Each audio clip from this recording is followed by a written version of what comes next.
Fatul Hasanah yang akan disampaikan oleh beliau guru kita bersama Sayyidil Habib Muhammad Al-Habsyi dari Solo, Jawa Tengah. Waqtal saha panggenan kaula sumanggaaken. Sallallahu alaihi Muhammad.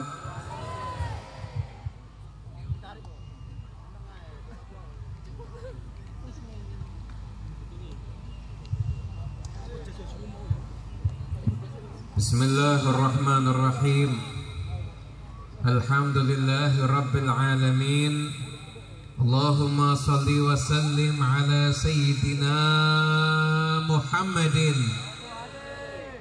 miftahi babi rahmatillah adada ma fi ilmillah salatan wa salaman daimaini bidawami mulkillah wa ala alihi wa sahbihi wa man walah wa man tabi'a sunnatahu wa qadada bihudah ila yaumi liqa'illah, amma ba'du.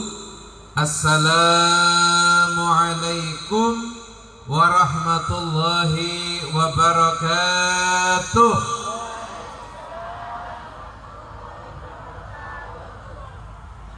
Yang saya hormati, yang saya muliakan segenap para alimul ulama, para kiai, para masyayikh, namanya guru kita Romo Kiai Abdul Hakim dan guru kita Romo Kiai Gus Hafidhul Hakim, dan segenap para Romo Kiai sanesipun, Bapak Wakil Bupati, Pak Kapolres, Bapak Dandim, Bapak Kepala Desa, kemudian teman-teman dari grup Hadrah dan Selawat Syubhanul Muslimin, Masya Allah yang hadir, formasi komplit ini, Masya Allah.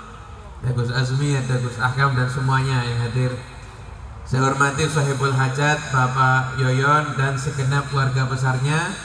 Kita semua kumpul karena tasyakuran khitan akhina Muhammad Fairuz yang insya Allah kita doakan jadi anak yang soleh.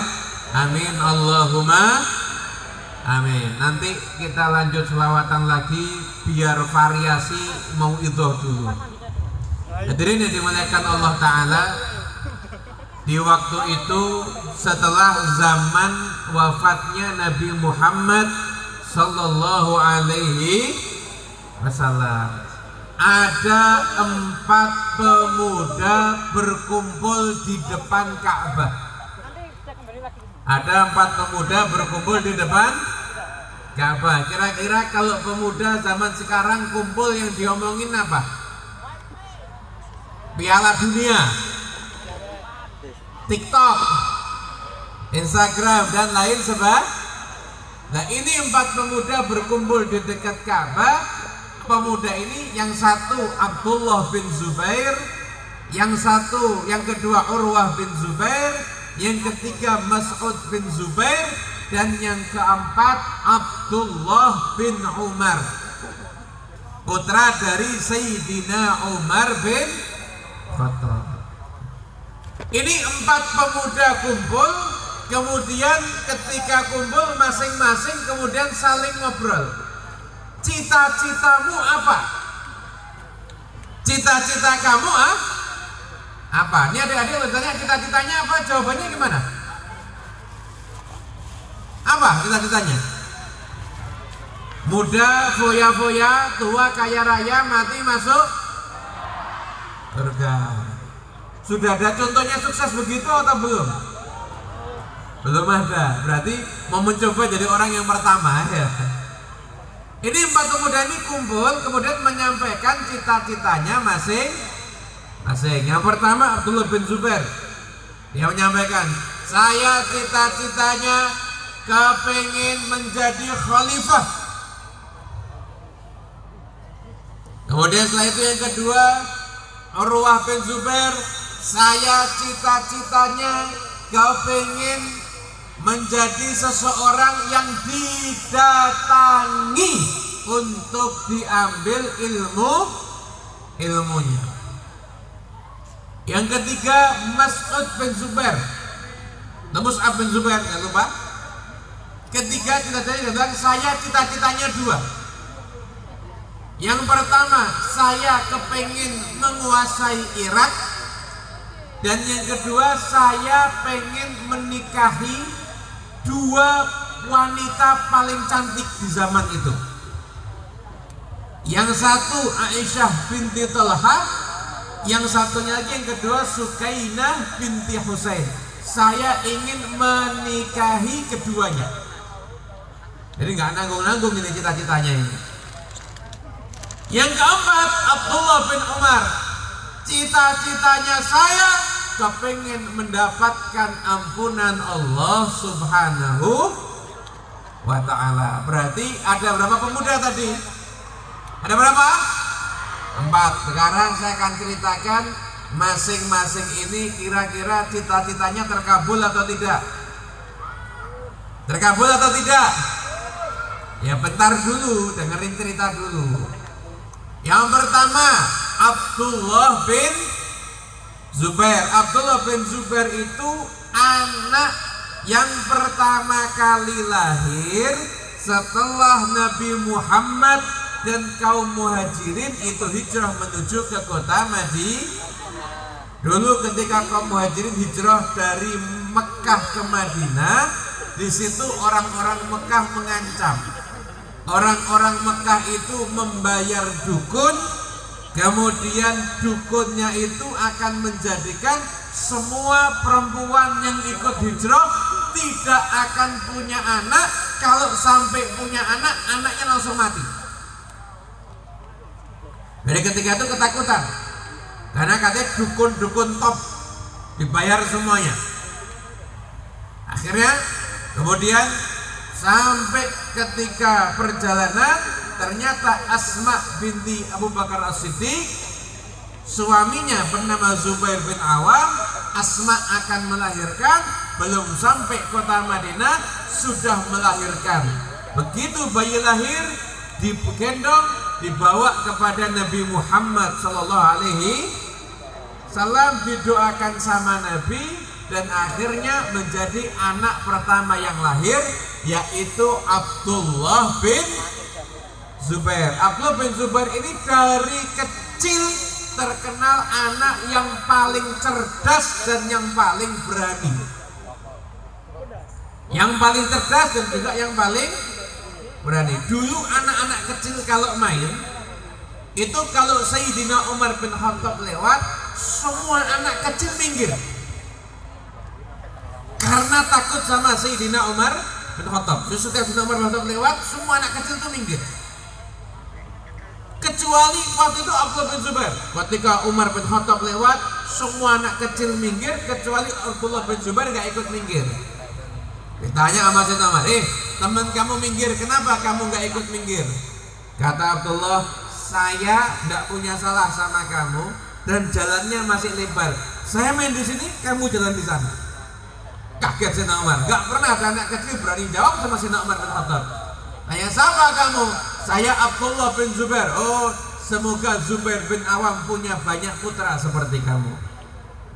Abdullah bin Zubair itu pernah ada satu kejadian yang istimewa. Jadi Nabi Muhammad SAW itu diantara salah satu kebiasaan Nabi adalah bekam, hijamah. Tahu enggak yang diambil darahnya itu? Bekam gitu. Ketika diambil darahnya, maka Nabi memerintahkan Abdullah bin Zubair untuk membuang darah itu. Jadi karena hijamah itu dilakukan sama Nabi, maka hijamah bekam itu hukumnya sunnah, tapi hanya khusus untuk laki-laki. Kalau perempuan, darah kotornya sudah keluar melalui menstruasi. Laki-laki nggak pakai menstruasi, maka darah kotornya keluar melalui hijamah atau bekam. Akhirnya Nabi bekam, darahnya dikumpulkan dari satu wadah. Nabi bilang sama Abdullah, sembunyikan ini di tempat yang nggak ada orang yang lihat. Di tempat yang nggak ada orang yang lihat. Dibawa sama Abdullah, lihat darah Nabi ini. Kalau mau tempat yang nggak ada orang yang lihat, di perut saya. langsung darah Nabi diminum oleh Abdullah bin Zubair. Perhatian sebelumnya, darah itu hukumnya najis kecuali darahnya Nabi Muhammad SAW. Kalau darahnya Nabi najis dan haram, maka Nabi mengharamkan Abdullah bin Zubair dan menegurnya. Tapi lihat apa yang dikatakan sama Nabi. Maka ketika itu akhirnya Abdullah bin Zubair kemudian minum darahnya Nabi, datang sama Nabi. Nabi nanya, sudah kamu amankan? Sudah. Nggak ada yang lihat, nggak ada yang lihat. Pokoknya darahnya nggak ada yang tahu di mana. Nabi curiga, jangan-jangan kamu minum ya? Kata Abdullah bin Zubair, iya betul saya minum ya Rasulullah. Nabi nanya, kenapa kok kamu minum darah? Kata Abdullah bin Zubair, saya yakin darahmu nggak akan tersentuh oleh api neraka. Maka saya campurkan dengan darah saya, biar saya juga nggak akan tersentuh dengan api neraka. Maka ketika itu sama Nabi, Abdullah bin Zubair didoakan dan dikasih satu ramalan. Kenapa? Ini pasti terjadi dalam masa depannya Abdullah bin Zubair. Wailun linnasi minka wa wailun laka minan nasi au kama qol. Hati-hati, kamu itu nanti kamu itu mendapatkan banyak cacian, diperangi dan lain sebagainya. Namun orang yang merangi kamu juga harus hati-hati, karena kamu akan jadi orang yang dewasa, yang kuat, berani dan juga pintar. Akhirnya Abdullah bin Zubair ini setelah meminum darahnya Nabi, dari mulutnya keluar aroma harum sampai beliau wafat terbunuh. Dari mulutnya keluar aroma harum karena berkat meminum darahnya Rasulullah Sallallahu Alaihi. Kita memang nggak mungkin minum darah Nabi karena Nabi sudah tiada dan Nabi sudah beda alam dengan kita. Tapi kita mengharumkan lisan kita dengan salawat kepada Nabi Muhammad Sallallahu Alaihi Wasallam. Sallu ala Nabi Muhammad. Semoga yang salawatnya keras saya doakan jodohnya cakep. Yang amin nggak termasuk yang salawat. Sallu ala Nabi Muhammad.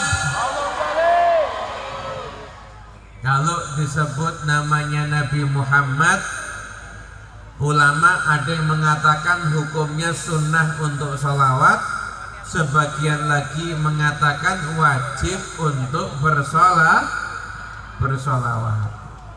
Hadirin yang dimuliakan Allah Ta'ala, kalau disebut nama Nabi Muhammad kok nggak sholawat kepada Nabi, maka mendapatkan 3 ancaman dalam hadis. Yang pertama, mendapat predikat orang yang kikir atau orang yang pelit. Disebutkan namanya Nabi Muhammad nggak sholawat, berarti dia orang pelit. Kenapa? Masa cuma sholawat aja sama Nabi Muhammad gak mau? Pelit betul dia.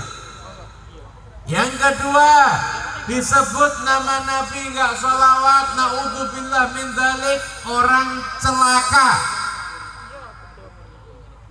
Kenapa kok celaka? Karena doa dari malaikat Jibril diaminkan sama Nabi Muhammad. Suatu hari Nabi naik mimbar, tangga pertama amin, tangga kedua amin, tangga ketiga amin. Sahabat tanya, ya Rasulullah nggak ada apa-apa kok amin. Malaikat Jibril datang kepadaku, kemudian menyampaikan kabar. Apa kabarnya? Malaikat Jibril doa, wahai Muhammad, celaka orang yang apabila namamu disebut dia tidak bersolawat kepadamu. Sama Nabi dijawab amin. Berarti disebut nama Nabi nggak solawat, berarti menjadi orang yang celaka. Na'udzubillah min. Pengen jadi orang beruntung nggak? Dodot kita nggak sampai jadi orang celaka ya. Shallu ala Nabi Muhammad. Yang kedua, yang ketiga, Nabi bersabda, man nasiyas salata alayya khati'a bihi tariqul jannah. Barang siapa yang lupa sholawat atasku, maka dia tersesat dari jalan menuju surga. Artinya surga ke kanan, dia beloknya ke kiri. Maksudnya lupa sholawat gimana? Disebutkan nama Nabi dan dia meninggalkan sholawat kepada Nabi. Oleh karena itu, kalau orang disebut nama Nabi sholawat, dapat 3 keuntungan. Yang pertama, jadi orang dermawan. As-sakhi, orang dermawan. Qaribun minallah, dekat dengan Allah. Qaribun minal jannah, dekat dengan surga. Qaribun minan nas, dekat dengan manusia. Ba'idun minan nar, dan jauh daripada api neraka. Sallallahu alaihi Nabi Muhammad. Gitu, sholawatnya yang keras. Jadi orang dermawan. Yang kedua, kalau ya sholawat celaka, berarti yang sholawat mau nggak beruntung? Rezekinya lancar mau? Rezekinya lancar mau? Jodohnya cakep mau? Yang laki jodohnya cantik mau? Hari saking cantiknya kalau minum kopi kelihatan hitamnya di leher. Udah bukan putih lagi, transparan kulitnya. Yang perempuan jodohnya ganteng dan soleh. Kalau pengen beruntung, kalau disebut nama Nabi Muhammad, loh nggak selawat, jodohnya kabur udah. Kalau disebut nama Nabi, sallallahu Nabi Muhammad. Yang ketiga berarti dimudahkan jalannya menuju surga. Berarti kalau setiap saya sebut nama Nabi atau ketika qasidah syair disebutkan nama Nabi, kita sholawat kepada Nabi Muhammad sallallahu alaihi. Jadi Abdullah bin Zubair akhirnya beliau menjadi seorang khalifah. Namun ketika itu ada fitnah dan beliau wafat dalam keadaan terbunuh setelah sekian tahun menjabat sebagai khalifah. Cita-citanya kabul apa enggak? Kabul atau tidak? Kabul atau tidak? Alhamdulillah. Yang kedua, Urwah bin Zubair. Beliau cita-citanya, saya pengen diambil ilmunya. Orang datang kepadaku untuk mencari ilmu. Makanya Anda lihat, kalau ada riwayat hadis di Bukhari dari Siti Aisyah, pasti periwayatnya Urwah bin Zubair. Beliau jadi seorang ulama yang terkenal karena kesolehannya. Kisahnya, masyhurnya itu luar biasa. Nggak ada orang sabar kayak Urwah bin Zubair. Urwah bin Zubair itu pernah kena sakit, sehingga kaki beliau itu harus diamputasi. Ketika akan diamputasi, kemudian yang mau mengamputasi tabibnya bilang, ini diamputasi dipotong tuh sakit, biar enak kamu minum arak, sampai kamu minum khamr, sampai kamu teler. Nanti kalau kamu sudah teler kan nggak terasa, saya potong kakinya insya Allah nggak sakit. Kata Urwah, saya disuruh mabuk, nggak usah. Saya mau sholat, kamu potong kaki saya ketika saya sholat. Akhirnya beliau mengerjakan sholat, sampai selesai sholat, salam tanya udah dipotong atau belum? Ternyata udah dipotong. Nggak terasa ketika mengerjakan sholat. Bayangkan beliau pergi, ketika itu kakinya diamputasi. Kemudian setelah itu di perjalanan bawa anaknya ketendang kuda dan anaknya meninggal dunia. Ketika pulang ke kota Madinah, satu kota semua takziah. Karena begitu dari saking alimnya, gurunya satu kota Madinah. Satu kota Madinah itu semuanya takziah. Datang sama Urwah bin Zubair. Wahai Urwah, nangis semuanya. Urwah, kenapa kok nangis? Kakimu diamputasi. Enggak apa-apa, alhamdulillah. Allah ngasih saya 2 tangan, 2 kaki. Diambil 1, masih ada 3. Hebat atau hebat? Anak saya mati, betul, tapi saya masih ada anak yang lain. Ya bukan semua anak saya diambil, masih ada anak yang lainnya. Ini namanya orang yang sabarnya luar. Nah sekarang ayo, bisa enggak kita kalau diuji sama Allah itu lihat sisi baiknya? Bisa apa enggak? Nih ya, innallaha ta'ala bihukmihi wa jalalihi ja'ala rauha wal faraha firridha wal yakin. Nabi bersabda, sesungguhnya Allah dengan hukum Allah, dengan ketegasan Allah, Allah menjadikan ketenangan, kebahagiaan itu ada pada 2 hal. Yang pertama, ridho terhadap semua ketentuan Allah, dan yang kedua, yakin kepada Allah Subhanahu. Nah sekarang kita diuji sama Allah, nggak ridho dengan ujian, ya sampai kapanpun hidupnya nggak akan bahagia. Pengen bahagia? Pengen bahagia? Apapun takdir yang kamu dapatkan, terima dan jalani. Insya Allah hidupmu nanti akan bahagia. Belajarlah dari Urwah bin Zubair yang akhirnya orang dari mana-mana mendatangi Urwah bin Zubair untuk mengambil ilmu. Cita-citanya kabul apa enggak? Kabul. Yang ketiga, Sa'ad bin Zubair juga sama. Ketika kakaknya jadi khalifah, dia megang wilayah Irak, berhasil menikahi 2 gadis idamannya. Cita-citanya kabul. Yang keempat, Abdullah bin Umar juga sama, kabul. Insya Allah beliau mendapatkan ampunan Allah Subhanahu wa ta'ala. Belajar dari kisah ini ilmu penting. Anak-anak muda, terutamanya kan yang hadir banyak anak-anak muda. Anak muda harus punya cita, dan cita-cita setinggilah cita-cita yang tinggi.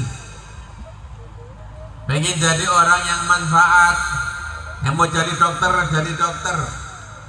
mau jadi polisi, daftar akpol, jadi TNI, daftar akmil, mau jadi ulama, masuk ke pondok pesantren.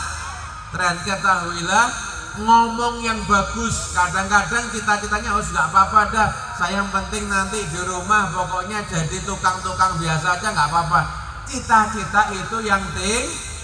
Nah setelah itu berjuanglah kamu untuk meraih cita-cita. Perhatikan, anak muda itu nggak boleh banyak nganggur. Inna syababa wal faragha wal jiddata mufsidatun lil mar'i ayyi mufsidati. Sesungguhnya masa muda plus nganggur plus punya fasilitas, maka itu akan mendatangkan kerusakan. Ini anak muda kalau nganggur, kemudian HP-nya bagus, full wifi, itu kalau lihat TikTok nggak mungkin lihat Subhanul Muslimin. Paling lihat Subhanul Muslimin cuma 5 menit terus ganti-ganti yang lainnya. Na'udzubillah min. Jangan, Anda anak muda harus yang lempeng jalannya, ikuti jalannya untuk meraih cita-cita dan selalu berharap ridho Allah Subhanahu. Nabi Yusuf alaihissalam di usia muda digoda untuk berbuat apa kata Yusuf? Qala ma'adallah innahu rabbi ahsana mathwaya innahu la yuflihul zalimun. Kata Nabi Yusuf, enggak, aku minta perlindungan Allah. Suamimu itu tuanku, udah baik sama aku. Membalas budi, melibatkan Allah, membalas budi. Dan yang ketiga, sesungguhnya Allah Ta'ala tidak akan menjadikan orang yang zalim itu jadi orang yang beruntung. Nah, banyak anak-anak muda sekarang ini nggak mau bercita-cita. Kenapa? Karena takut. Apa bisa cita-cita saya kabul? Bisa. Cita-cita yang tinggi, saya pengen jadi ulama kelas internasional, bisa kabul nanti. Allah Ta'ala Dia maha mampu mengabulkan apa yang kita minta. Hadirin yang dimuliakan Allah Ta'ala, sebagai penutup setelah ini nanti kita lanjut selawat lagi. Berapa tahun yang lalu saya kedatangan tamu. Tamu ini cerita dia dulu pernah mendapatkan ujian, anaknya itu sakit parah total. Itu kalau orang sakit ginjal itu kan dicuci darah. Kan ada yang cuci darah 2 minggu sekali, ada yang cuci darah seminggu sekali. Ini anaknya cuci darah setiap hari. Cuci darah setiap hari. Operasi udah, masukkan alat sudah, disuruh berangkat ke Jepang udah, model macam-macam udah, nggak sembuh-sembuh, sampai badannya cuma kulit sama tulang. Nggak tahu masih punya jantung apa enggak itu. Badannya udah tinggal kulit, tulang, kurus kecil badannya. Tiap ke dokter, dokternya nanya, kamu udah kemana aja? Saya udah ke sana. Loh, itu profesor, itu guru saya. Apa katanya? Katanya anak saya bakal mati. Ya kayaknya begitu. Tiap ke dokter, tapi orang tuanya nggak putus asa, tetap datang dokter ini, datang dokter itu, terus nggak berputus asa dan tidak pernah berhenti doa. Anda kalau dapat masalah, Anda selesaikan sendiri, Allah nggak ikut turun tangan. Tapi begitu Anda doa, maka Allah langsung terlibat dalam masalah Anda dan Allah pasti akan menyelesaikan dengan cara yang terbaik. Pasti, Allah. Tapi syaratnya itu Nah, kalau sudah Anda angkat tangan, maka barulah nanti akan ada pertolongan Allah Subhanahu. Ini anak udah kemana-mana nggak bisa, sampai akhirnya ternyata ini orang tua nggak mau putus asa. Pokoknya saya doa dan saya akan ikhtiar semampu saya. Sampai akhirnya, subhanallah, datang ke satu dokter klinik biasa. Udah kemana aja, udah ke sana, udah ke sini, ke situ, kemana dan lain sebagainya. Kata dokternya, oh itu semua yang kamu sebutkan itu guru-guru saya semuanya. Apa katanya? Katanya anak ini tinggal nunggu waktu aja, umurnya nggak lama.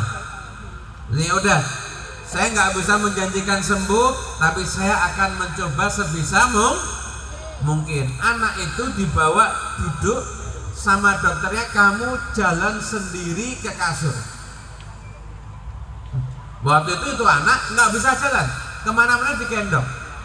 Orang tua mau digendong, nggak boleh digendong. Anaknya bisa nggak jalan dari kursi ke kasur itu? Mungkin jaraknya nggak jauh ya, mungkin seperti dari sini ke ujung panggung itu, mungkin kurang lebih seperti itu. Jalan coba. Orang tua mungkin nggak, nanti jatuh. Jalan bisa nggak? Ternyata dari kursi aja jalan sampai ke kasur itu perlu waktu yang lama. Maju selangkah, mundurnya 2 langkah. Maju lagi 2 langkah, mundur 3 langkah. Walhasil nggak sampai. Tapi anak itu nyoba terus sampai akhirnya bisa sampai ke kasur. Sampai ke kasur, kata dokternya apa? Ini anak masih punya semangat. Ayo kita coba, kita obati. Diobati, carikan resep, carikan ini itu macam-macam. Subhanallah, 6 tahun itu terjadi ketika anak itu usia kelas 6 SD. 6 tahun kemudian anak tadi bukan cuma sehat, jadi anak yang sehat, pinter, bahkan masuk kuliahnya fakultas kedokteran. Diberikan kesembuhan sama Allah Ta'ala dan dijadikan akalnya itu cerdas, bahkan diterima masuk fakultas kedokteran dan sekarang bercita-cita menjadi dokter. Hadirin yang dimuliakan Allah Ta'ala, kondisinya kalau lihat yang dulu udah hampir mati. Semua dokter udah bilang dia tinggal menunggu waktu, tapi cita-citanya akhirnya tercapai, ingin menjadi seorang dokter. Adik-adik semuanya hadir juga sama. Jangan pernah putus asa dari rahmat Allah. selalu Anda doa agar cita-cita Anda dikabulkan sama Allah Ta'ala. Dan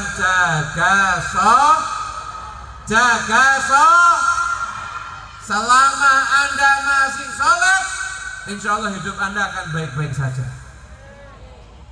Tapi kalau sudah meninggalkan sholat, maaf, sholawat tiap malam hadir, tapi meninggalkan sholat tidak ada gunanya. Hidup Anda tidak akan baik-baik saja. Sekalipun banyak harta yang Anda miliki, berlimpah kekayaan di rumah Anda, tidak sholat, tidak mungkin Anda akan jadi orang yang bahagia, tidak mungkin akan jadi orang yang beruntung. Anak usia 7 tahun diperintahkan untuk usia 10 tahun kalau nggak sholat betul apa betul? Usia balik nggak sholat gimana?